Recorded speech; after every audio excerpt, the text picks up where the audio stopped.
ওই ওয়েল সিলটা নষ্ট হয়ে গেছে, আর ইতিমধ্যে ওয়েল সিলটা আমাদের স্টকেও নাই, যার কারণে ওইটার একটা টেম্পোরারি ব্যবস্থা করে দিতে হবে যেন আপাতত চালাইতে পারে।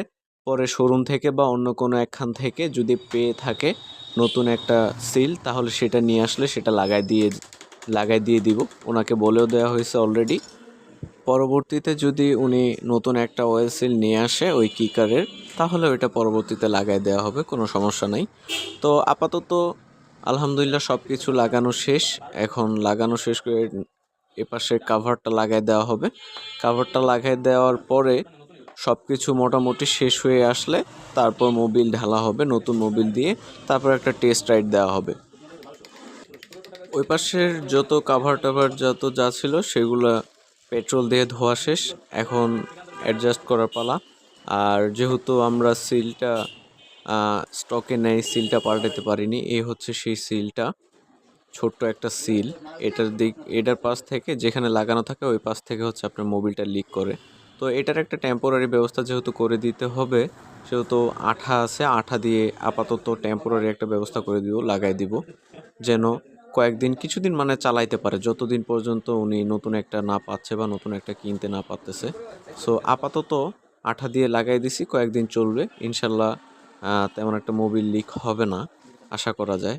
তো দেখি কি হয়, পরবর্তীতে উনি যখন নতুন নেবে তখন নতুন একটা লাগাই নেবে। তো এখন আমাদের মোটামুটি সব কাজ শেষ, এখন জাস্ট নাটগুলো টাইট দিয়ে অ্যাডজাস্ট করার পরে নতুন মোবিল ঢালবো। নতুন মোবিল ঢালার পর ক্লাচগুলা অ্যাডজাস্ট করে দিতে হবে, উনি হাফ ক্লাচ চালায় নাকি ফুল ক্লাচ চালায়। তো সেভাবে করে অ্যাডজাস্ট করে দেওয়ার পর বাইকটা ওনার কাছে হ্যান্ড ওভার করবো। যেহেতু অ্যাডজাস্টমেন্টের কাছেই সব কিছু ক্লাস প্লেটের, সেহেতু ভালো মতো করে অ্যাডজাস্ট করে দিতে হবে, না হলে দেখা যাবে যে আপনার নতুন ক্লাস প্লেট ইতিমধ্যে চেঞ্জ করার পরেই অ্যাডজাস্টমেন্টের কারণে অনেক সময় হাফ ক্লাচ হয়ে থাকে, আর আপনি হয়তো বা ফুল ক্লাচ চালান, দেখে আপনার ক্লাচে অ্যাডজাস্টমেন্ট ঠিক না হইলে আবার ক্লাস প্লেটটা পুড়ে যাবে, আপনার তখন নতুন লাগায়ও কোনো লাভ হচ্ছে না। তো এখন আমরা নতুন মোবিল দিয়ে দিব, সব কিছু লাগানো শেষ আলহামদুলিল্লাহ। টেস্ট রাইড দিয়ে তারপর বোঝা যাবে বাইকটা ঠিকঠাক মতো আছে কিনা।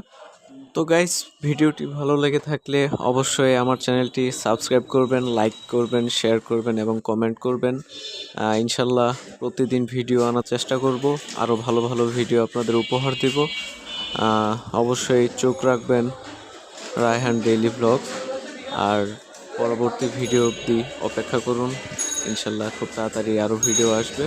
তো আমরা মোবিল দিয়ে দিলাম ইতিমধ্যে, মোবিল দেওয়ার পর এখন আমরা বাইকটি টেস্ট রাইড করে দেখব। সবাই ভালো থাকবেন, সুস্থ থাকবেন। আসসালামু আলাইকুম।